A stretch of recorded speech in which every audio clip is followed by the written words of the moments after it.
ప్రదర్శన ఏర్పాటు చేయడం జరిగింది. ముఖ్యంగా ఇక్కడ ఈ యొక్క పూల బళ్ళు కావచ్చు, పళ్ళ బళ్ళు కావచ్చు, లేదా రకరకాల వ్యాపారస్తులు ఇక్కడ అందరూ ఉన్నారు. మనకి పబ్లిక్ నుంచి కొన్ని చిన్న కంప్లైంట్స్ వస్తున్నాయి, అందరూ కూడా ముందుకు వచ్చారని చెప్పేసి దాని మీద మేము వాళ్ళందరికీ వ్యాపారస్తులు అందరికీ చెప్పడం జరిగింది. వాళ్ళందరూ కూడా వారి యొక్క ఏదైతే కేటాయించిన స్థానాలు ఉన్నాయో దానికి కూడా వాళ్ళంతా కూడా దూరంగా జరిగారు.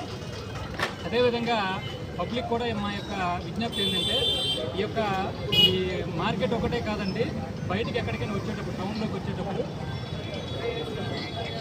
టౌన్లోకి వచ్చేటప్పుడు దయచేసి ఏవైతే ట్రాఫిక్ సంబంధించిన రూల్స్ ఉంటాయో వాటిని పాటించాలని కోరుకుంటున్నాము.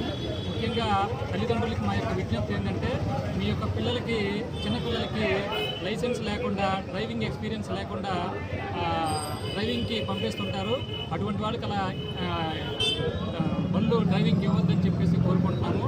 అలాగే టౌన్లో మనకి చాలా తక్కువ స్పేస్ ఉంది కాబట్టి ఏదైనా వెహికల్స్ పార్కింగ్ చేసేటప్పుడు కొంచెం పార్కింగ్ స్థలం ఎక్కడైతే ఉంటుందో అటువంటి ప్రదేశాల్లో మీ యొక్క వెహికల్స్ని పార్కింగ్ చేసుకోవడం కావచ్చు.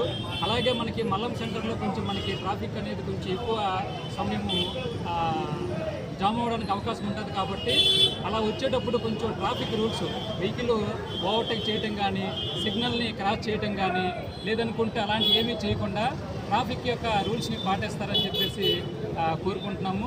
అదేవిధంగా ఆటో డ్రైవర్లకు కూడా మేము చెప్పేది ఏంటంటే మీరు ఇక్కడ నుంచి ప్రతి ఒక్కరు కూడా ఈ ఆటో డ్రైవింగ్ చేసేటప్పుడు ప్రాపర్ డాక్యుమెంట్ పెట్టుకోవాలి. అదేవిధంగా యూనిఫామ్ ధరించాలి. అలాగే మీకు ఇచ్చిన ఏదైతే కొన్ని పాయింట్లు మీకు ఉంటాయి ఆ పాయింట్లలో మీరు మీ యొక్క ఆటోల్ని పెట్టేటప్పుడు మీకు ఇచ్చిన ప్రదేశాలు, పార్కింగ్ చేసుకోవడానికి ఇచ్చిన ప్రదేశాల్లో మాత్రం మీ పార్కింగ్ పెట్టుకొని మరలా మీరు అక్కడి నుంచి స్టార్ట్ అవ్వాలి. రోడ్డు మీద ఎలా పడితే అలా పోయినా కానీ, ట్రాఫిక్ వైలేషన్ చేసినా కానీ మీ మీద ఖచ్చితంగా చట్టపరమైన చర్యలు తీసుకోవాల్సి వస్తుంది. కాబట్టి ప్రజలకు కానీ లేకపోతే ఆటో డ్రైవర్లకు కానీ అందరికీ కూడా మా యొక్క విజ్ఞప్తి ఏంటంటే అందరూ కూడా ఈ యొక్క ట్రాఫిక్ రూల్స్ని కానీ పాటిస్తారని చెప్పేసి మనస్ఫూర్తిగా కోరుకుంటున్నాము. Thank you.